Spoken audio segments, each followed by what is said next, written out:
नमस्कार विद्यार्थी मित्रों, गुड मॉर्निंग। केम छो? मजामां? 11 साइंस भौतिक विज्ञान प्रकरण नंबर 7 कणोनुं तंत्र अने चाक गति। चालो विद्यार्थी मित्रों, आ खूब ज मोटा चेप्टरनी आजे आपणे लास्ट बे थियरीओ खूब ज अगत्यनी छे ए आपणे भणवाना छीए।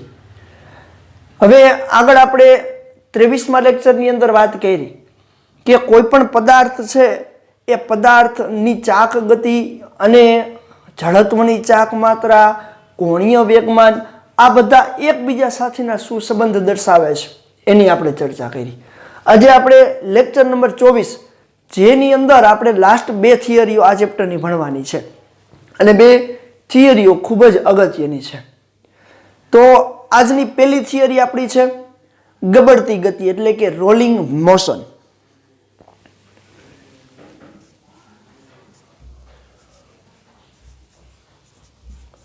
गबड़ती गति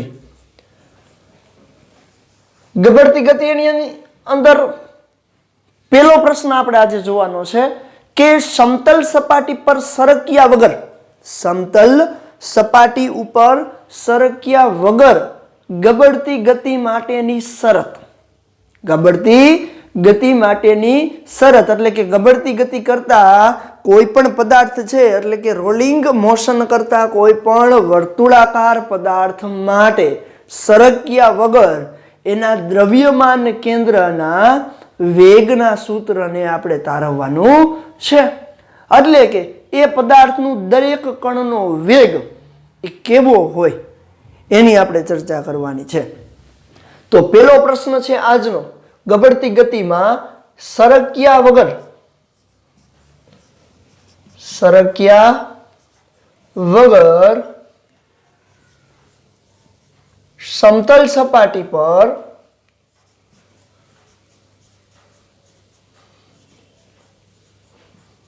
समतल सपाटी पर गबड़ती गति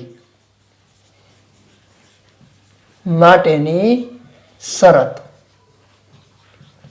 सरक्या वगर एटले के घर्षण हाजर नथी, एटले के पदार्थ गबड़े छे ए दरमियान मोशन करे छे, रोलिंग मोशन करे छे ए दरमियान ए पदार्थनी संपर्क सपाटी साथे कोईपण जातनुं घर्षण हाजर नथी एवी गतिने आपणे गबड़ती गति तरीके ओळखीए छीए।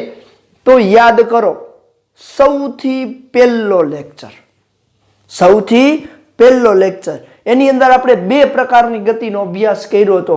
एक तो चाक गति, शुद्ध चाक गति, चाक गतिनुं मिश्रण अने एनी साथे आपणे वात करी हती के मात्र ने मात्र पदार्थ स्थानांतरित गति करतो होय एनी पण चर्चा आपणे करी हती। हवे आजे आपणे वात करवाना छीए सरक्या वगर पदार्थनी गबड़ती गतिनो। तो सरक्या वगर पदार्थनी गबड़ती गतिनो अभ्यास करवो होय तो हूँ अहींया एक सपाटी साथे धारो के कोई एक गोळो छे अथवा वर्तुळाकार तकती छे, ए गोळो के वर्तुळाकार तकती अहींया मैं दर्शावेली छे। ए पदार्थ सरक्या वगर समतल सपाटी पर, उदाहरण तरीके आ समतल सपाटी छे, आ समतल सपाटी उपर कोईपण जातना घर्षण वगर ए आ दिशामां गति करे छे, आ दिशामां गति करे छे।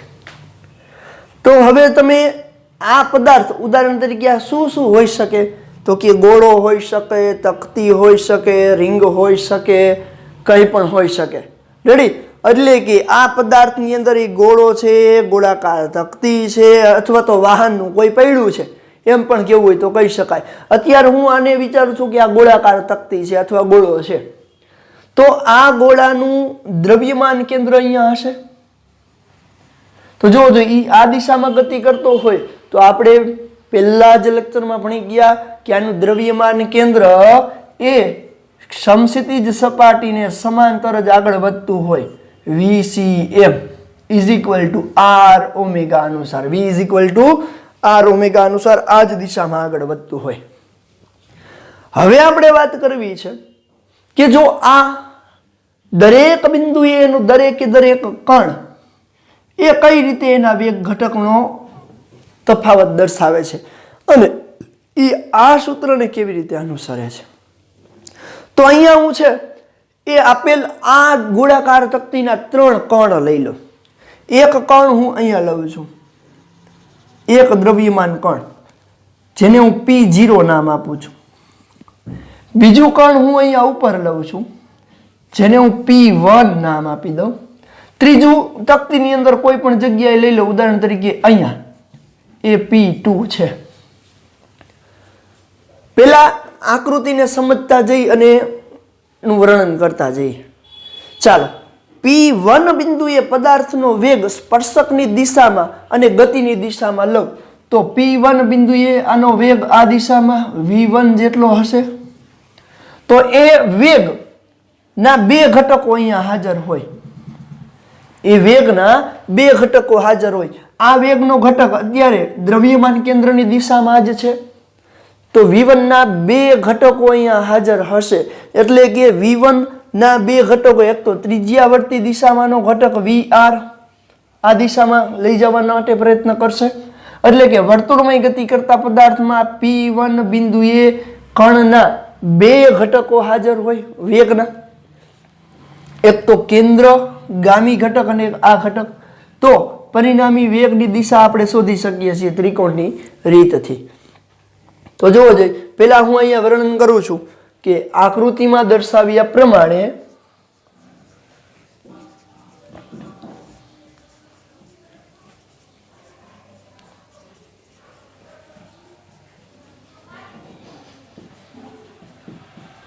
કોઈ એક ગોળાકાર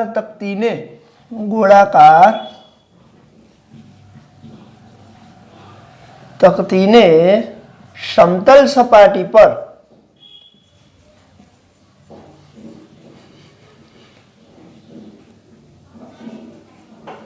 સરક્યા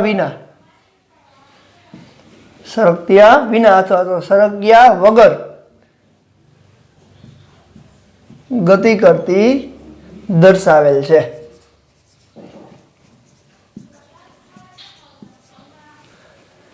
ચાલ, તો આથી આ તકતીનું દ્રવ્યમાન કેન્દ્ર એક સમક્ષિતિજ દિશાને સમાંતર જ ગતિ કરે છે, કારણ કે પોતે વર્તુળાકાર ગતિ કરી શકતું નથી. તો અહીંયા લખી શકાય, આથી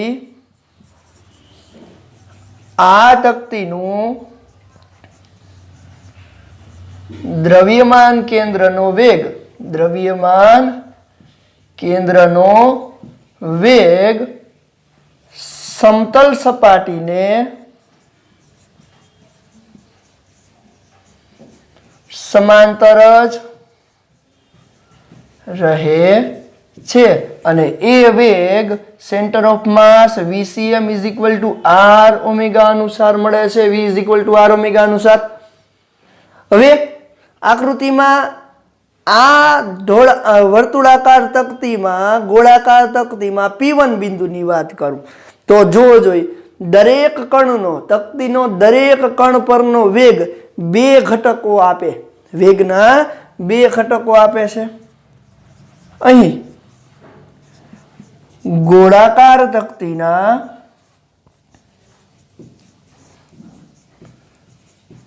દરેક બિંદુએ વેગના 2 ઘટકો હાજર હોય છે.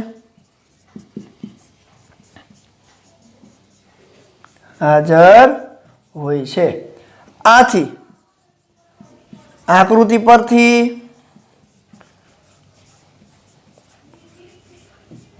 P1 બિંદુએ પરિણામી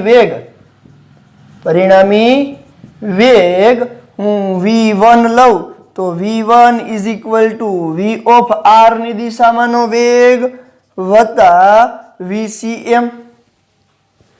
V of R plus VCM એટલે V1 ની દિશામાંનો. ખરેખર આ દિશા યાદ દર્શાવે છે, ત્રિપરિમાણમાં આપણે એને દર્શાવી શકતા નથી. ચાલો, તો VR એટલે શું? તો VR એટલે VR omega. VR = R omega થાય. માટે V1 is equal two VR એટલે R ઓમેગા અને VCM એટલે શું છે? R ઓમેગા જ છે. અને ઓમેગા એટલે શું છે? તો કે અહીંયા આમ દિશામાં વર્તુળમય ગતિ કરે તો એની ઓમેગા કોણીય ઝડપ આ દિશામાં હોય, આમ ગતિ કરશે એટલે.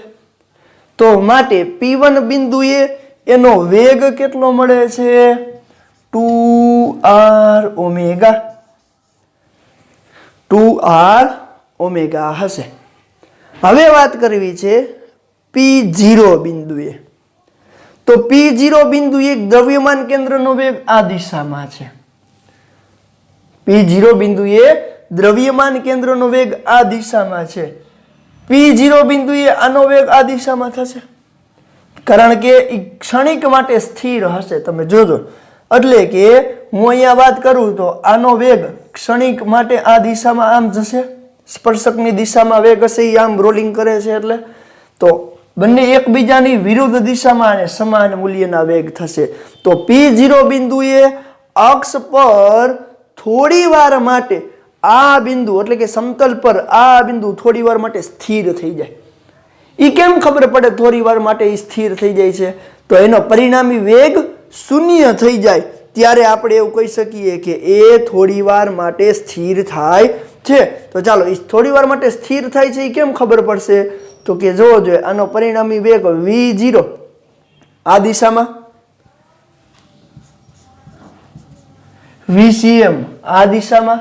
તો જોવો જોઈએ, અહીંયા લખી શકીએ કે P0 બિંદુએ હવે ગોળાકાર તકતી પરના P0 બિંદુએ વેગ V0 માટે, હાલ અહીંયા લખું છું, આ સાથે સાથે લખતા રહેજો કારણ કે હું ભૂસીને પાછું લખવાનો છું એટલા માટે. રેડી? હાલો, P0 બિંદુએ V0 માટે શું લખી શકાય? તો કે P0 બિંદુ થોડી ક્ષણ માટે જ્યારે સમતલ સપાટીને સ્પર્શક સાથે હોય એટલે કે ત્યારે તેનો વેગ દ્રવ્યમાન કેન્દ્રની દિશાથી વિરુદ્ધ દિશામાં હોય છે. તો અહીં લખી શકાય કે આથી V0 એ પરિણામી શૂન્ય થાય છે. કેવી રીતે? એ હમણાં પણ જોઈ. એટલે કે તે બિંદુ થોડી ક્ષણ માટે સ્થિર બને છે અથવા તો સ્થિર થાય છે. માટે પરિણામી વેગ V0 is equal two V of R plus VCM. Hello, V of R plus VCM, V0 તો શૂન્ય થઈ જાય છે એટલે કે એની વિરુદ્ધ દિશામાંનો વેગ આપણને મળે છે. તો V0 is equal two minus R omega. V0 is equal two minus R omega અને VCM ઇઝ ઇક્વલ ટુ, અને આ વેગ તો શૂન્ય છે, તો minus R omega plus VCM. તો આમ લખી શકું minus R omega plus R omega. માટે V0 ઇઝ ઇક્વલ ટુ 0. અને ખરેખર આ V0 પરિણામી શૂન્ય છે. આ તો વિરુદ્ધ દિશામાં આમ દર્શાવવું હોય તો V0 is equal two minus R omega મળે. એટલે કે જ્યારે ગબડતી ગતિ કરતો હોય એવો પદાર્થ જ્યારે સ્પર્શકની દિશામાં કોઈ સમતલ સપાટીને અડકેલો હશે ને, એ બિંદુ થોડી ક્ષણ માટે શું થઈ જાય છે? સ્થિર થઈ જાય છે. આટલું ખાસ યાદ રાખજો. હવે હું આ ગબડતી ગતિ કરતા પદાર્થ ગોળાકાર તકતીમાં અંદરની તરફ કોઈ એક કણ લઉં છું. ઈ કણ માટે આપણે વાત કરવી છે. તો ચાલો પહેલા આટલું લખી લ્યો, એટલે હું અહીંયા ઉપરનું ભૂસી નાખવાનો છું.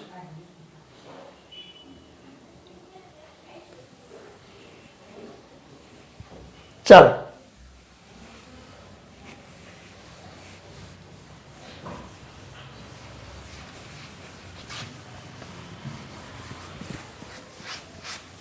હવે હું અંદર P2 કણ લીધો છે એ P2 કણની વાત કરું તો જોજો P2 કણના વેગના સદિશોની વાત કરું તો જોજો એનો સ્થાન સદિશ ધારો કે r જેટલો છે P2 કણે એનો વેગ vr સ્પર્શકની દિશામાં આમ મળશે જે દિશામાં ગતિ કરતો હોય એ દિશામાં અને અહીંયા દ્રવ્યમાન કેન્દ્રનો વેગ આપણે લઈ તો vcm આ દિશામાં થાય કારણ કે ઈ બદલતો નથી તો આથી એનો પરિણામી વેગ આપણે જોતો હોય તો v2 આપણને મળે છે અને એ v2 એ vr અને vcm ના સદિશ સરવાળા જેટલું હોય એટલે કે હમણાં જ કીધું કે તકતી પરના દરેક બિંદુએ તેના વેગના બે ઘટકો હાજર હોય છે તો અહીંયા બે ઘટકો પૈકી v2 ના બે ઘટકો vr અને vcm થયા હવે જોજો તમને પછી પ્રશ્ન એવો થશે કે v2 આમાંથી કેમ પસાર થયો ખરેખર v2 એ આમ છે પણ એને ત્રિપરિમાણમાં દર્શાવી શકાતો નથી અત્યારે એટલા માટે v2 ને આમાંથી પસાર થતો દર્શાવેલો છે એટલે કે P2 બિંદુ એનો પરિણામી વેગ v2 મળે ચાલો તો એના વિશે લખીએ કે હવે ગોળાકાર તકતી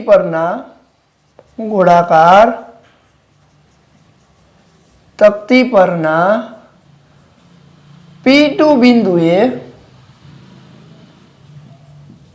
તેનો વેગ માટે એના બે ઘટકો હાજર હોય v2 ઇઝ ઇક્વલ ટુ અહીંયા vr પ્લસ vcm લઈશું હાલો vr એટલે r જેટલો સ્થાન સદિશ અને ઓમેગા જેટલી કોણીય ઝડપ તો vr એનો વેગ કેટલો થાય v2 is equal two vr એટલે સ્મોલ r ઓમેગા અને vcm એટલે કેપિટલ R ઓમેગા માટે v2 is equal two omega કૌંસમાં r પ્લસ r એટલે કે તકતી પરના કોઈ પણ બિંદુ માટે તેનો વેગ અંદરના કોઈ પણ બિંદુ માટે તેના વેગને આ રીતે આપણે દર્શાવી શકીએ છીએ તો આથી કહી શકાય કે અહીંયા તકતી જ્યારે સરક્યા વગર ગતિ કરતી હતી એના ઉપર તો કે આ તો આપણે ત્રણેયના વેગ શોધ્યા હવે આના ઉપરથી હું શું કહી શકું કે જ્યારે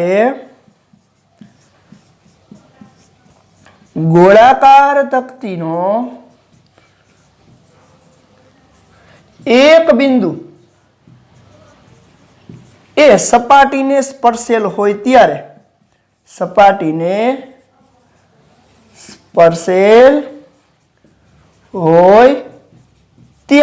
હાલો સપાટીને સ્પર્શેલ હોય ત્યારે આપણે શું કહી શકીએ તો જોવો જોઈએ આપણે લખ્યું હતું v0 is equal two vr plus vcm એના જ ઉપરથી v0 ઇઝ ઇક્વલ ટુ 0 લઉં તો v of r plus r omega એટલે કે v ઓફ r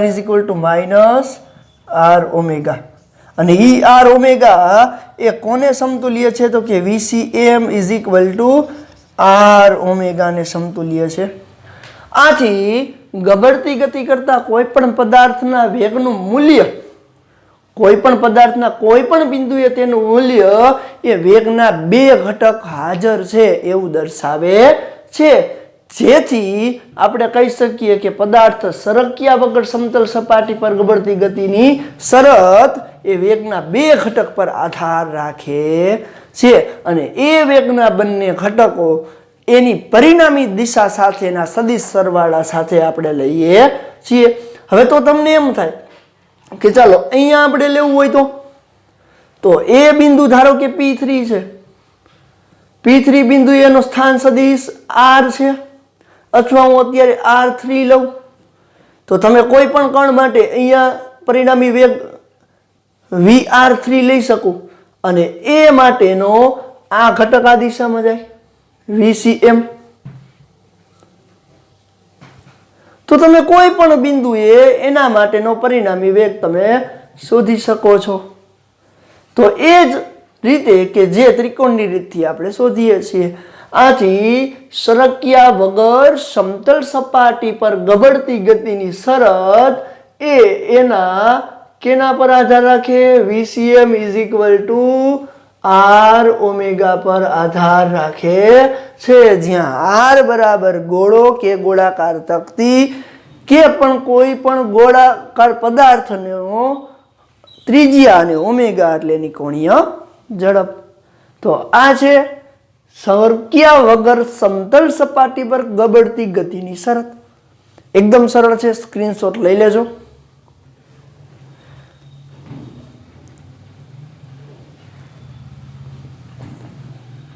ચાલો હવે આપણે વાત કરવી છે સરક્યા વગર ઢોળાવવાળા થીટા જેટલા ઢોળાવવાળા સમતલ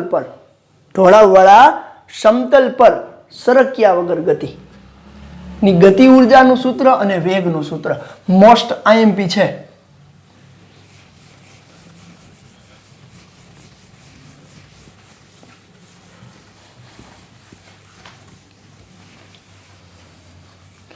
ગબડતી ગતિમાં બીજો પ્રશ્ન,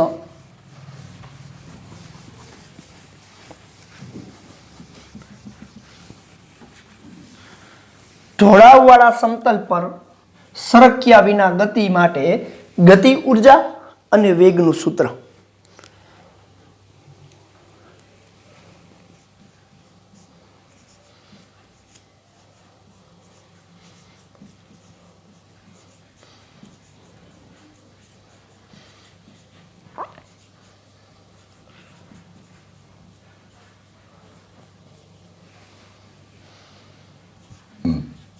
ગતિ ઉર્જા અને વેગનું સૂત્ર આપણે લખવાનું છે. ઢોળાવવાળા સમતલ પર સરક્યા વગર ગતિ વિશે આપણે ચર્ચા કરી ગયા છીએ શરૂઆતની અંદર જ, કે જ્યારે કોઈ પદાર્થ ઢોળાવવાળા સમતલ ઉપરથી ગતિ કરાવવામાં આવે છે ત્યારે એ પદાર્થ સરક્યા વગર ગતિ કરતો હોય તો એનું દ્રવ્યમાન કેન્દ્ર ઢોળાવવાળા સમતલને સમાંતર જ નીચેની તરફ માત્ર ને માત્ર રેખીય ગતિ કરે છે અને પદાર્થ છે એ વર્તુળાકાર ગતિ કરે છે. તો પદાર્થની આવી મિશ્રિત ગતિને ચાક ગતિનું મિશ્રણ તરીકે આપણે ઓળખીએ છીએ. હવે એ જ ચાક ગતિના મિશ્રણની અંદર સરક્યા વગર એના ગતિ ઉર્જા, કારણ કે અહીંયા બે પ્રકારની ગતિ થાય છે. દ્રવ્યમાન કેન્દ્ર એ રેખીય ગતિ કરે છે એટલે કે સ્થાનાંતરિત ગતિ કરે છે, અને પદાર્થ આખો એ વર્તુળાકાર ગતિ એટલે કે ચાક ગતિ કરતો હોય. તો આવા પદાર્થની ગતિને સમજવા માટે આપણે બંને પ્રકારની ગતિ ઉર્જાનો ઉલ્લેખ કરવો પડે. તો ચાલો જોઈએ, આકૃતિને ખાસ સમજો. આકૃતિમાં બહુ એટલું કાંઈ છે નહીં. ઢોળાવવાળા સમતલની વાત કરીએ. ધારો કે h ઊંચાઈ અને થીટા જેટલા ઢોળાવવાળા સમતલ પર h ઊંચાઈ અને થીટા જેટલા ઢોળાવવાળા સમતલ પર કોઈ એક ગોળો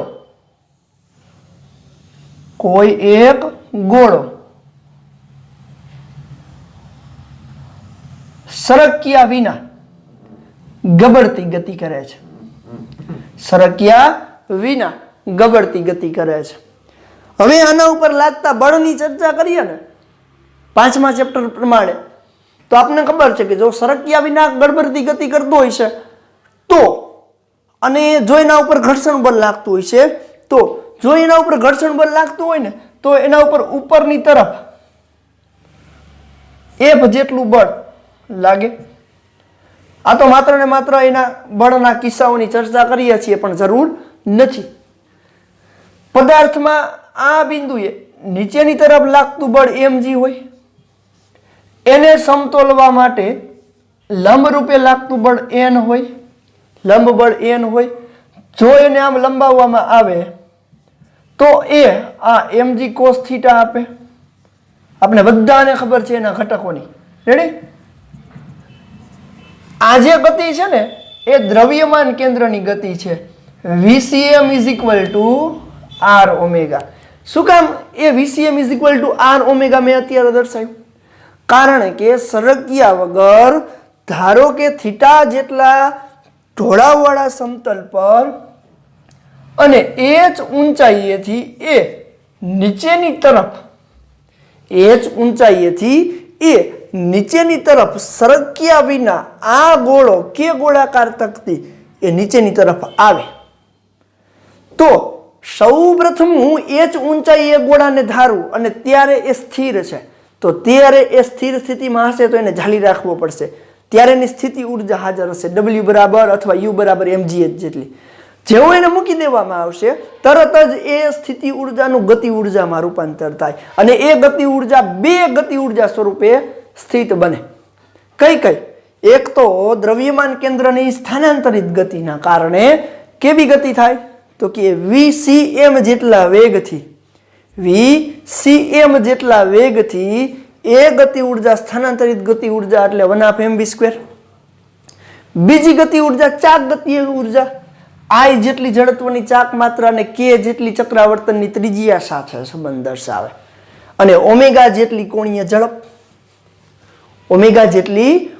ઝડપ તો કોણીય ઝડપ એ વેગની દિશામાં જ અત્યારે હશે રેડી તો એવા કિસ્સાની અંદર આપણે ઢોળાવવાળા સમતલ પર સરક્યા વગર ગતિની ગતિ ઉર્જા અને વેગના સૂત્ર તારવવાના છે સાથે સાથે લખતા જજો એટલે શું પ્રશ્ન થોડોક મોટો છે એટલે મારે ભૂસવું હોય તો વાંધો આવે નહીં ચાલો પહેલા જ હું આકૃતિનું વર્ણન એક જ વાક્યમાં કરી નાખું છું જો આકૃતિમાં દર્શાવ્યા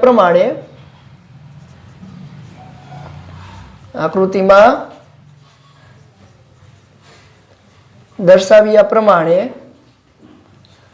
થીટા વાળા ઢોળાવ થીટા જેટલા ઢોળાવ વાળા અને એચ ઊંચાઈના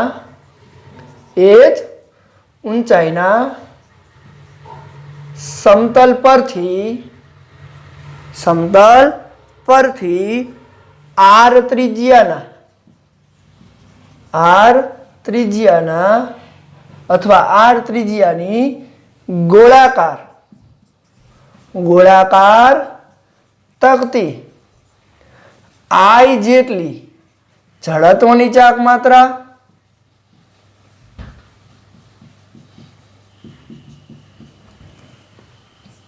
k જેટલી ચક્રાવર્તનની ત્રિજ્યા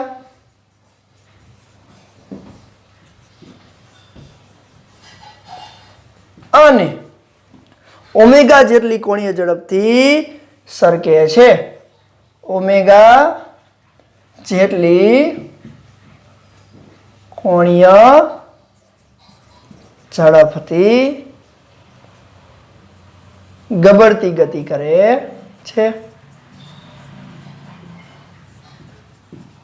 શું કીધું જોવો જોઈએ આકૃતિમાં દર્શાવ્યા પ્રમાણે થીટા જેટલા ઢોળાવવાળા અને એચ ઊંચાઈના સમતલ પરથી r ત્રિજ્યાની ગોળાકાર તકતી I જેટલી ઝડપની ચાક માત્રા k જેટલી ચક્રાવર્તનની ત્રિજ્યા અને ઓમેગા જેટલી કોણીય ઝડપથી ગબડતી ગતિ કરે છે હવે જ્યારે આ ગોળાકાર તકતી એચ ઊંચાઈએ હોય ત્યારેની સ્થિતિ ઉર્જા લખું છું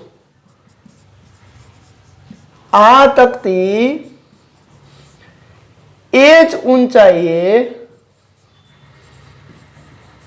સ્થિર હોય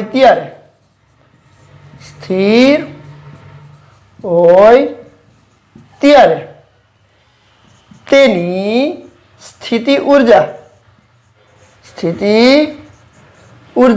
ઉર્જાને u વડે દૂરતા તો u બરાબર mgh જેટલી હોય નીચેની તરફ લાગતું બળ mg અને h ઊંચાઈએ હોય તો અહીંયા એને સ્થિત કરવા માટે આપવી પડતી ઉર્જા આને હું સમીકરણ 1 આપું હવે ત્યાંથી એને મુક્ત કરવામાં આવે અને એ સરક્યા વગર નીચેની તરફ બે પ્રકારની ગતિ કરે છે તો હવે તકતીને ત્યાંથી એટલે કે h ઊંચાઈએથી મુક્ત કરતા તે સ્થાનાંતરિત અને ચાક ગતિ નું મિશ્રણ અથવા તો સ્થાનાંતરિત અને ચાક ગતિ કરે છે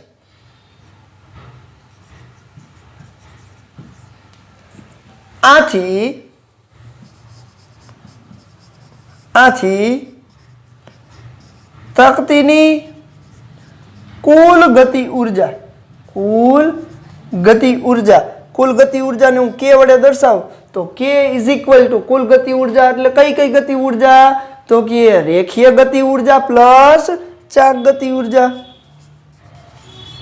રેખીય ગતિ ઉર્જા પ્લસ ચાક ગતિ ઉર્જા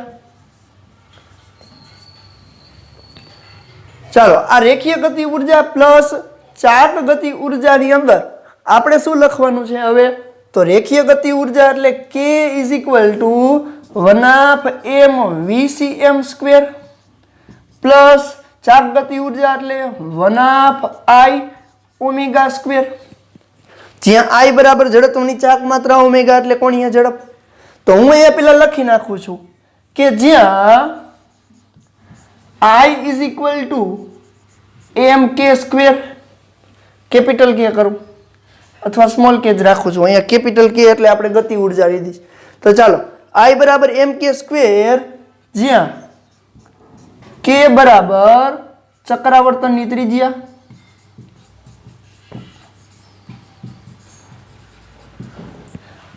હાલો VCM is equal two r omega હોય તો ઓમેગા ઇઝ ઇક્વલ ટુ શું લખી શકાય VCM ના છેદમાં r તો હાલો બંનેની કિંમતો મૂકું i ની કિંમત mk² જે ચક્રાવર્તનની ત્રિજ્યા દર્શાવે છે અને omega is equal two VCM upon r આ બંનેની કિંમતો આપણે અહીંયા મૂકવાની છે તો ચાલો બંનેની કિંમતો આમાં મૂકો હવે ઉપરનું આ વર્ણન છે હું ભૂસી નાખું છું સ્ક્રીનશોટ લેવો હોય તો લઈ લેજો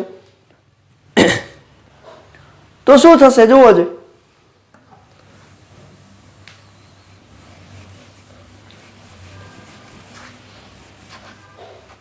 આ યાદ રાખજો u બરાબર mgh સ્થિતિ ઉર્જા સાથે આપણે એને સરખાવીશું એટલે તો ચાલો ગતિ ઉર્જા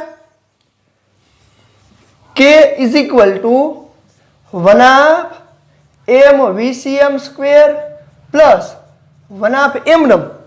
ચાલો i ની જગ્યાએ mk² કૌંસની અંદર ઓમેગા² ની જગ્યાએ VCM અપોન r એટલે કે VCM² upon r², VCM² upon r². ચાલો કોમન શું નીકળે તો કે 1/2m(v)cm², 1/2m(v)cm². તો ગતિ ઉર્જા k બરાબર 1/2m(v)cm². અહીંયા કાંઈ ન વધે તો 1 વધે plus k² upon r², k² upon r². સમીકરણ નંબર 2. હાલો સમીકરણ 1 આપણું અહીંયા હતું સ્થિતિ ઉર્જા વાળું અને એ સ્થિતિ ઉર્જા ગતિ ઉર્જામાં પરિણમે છે તો અહીં લખી શકાય કે સ્થિતિ ઉર્જા એ ગતિ ઉર્જામાં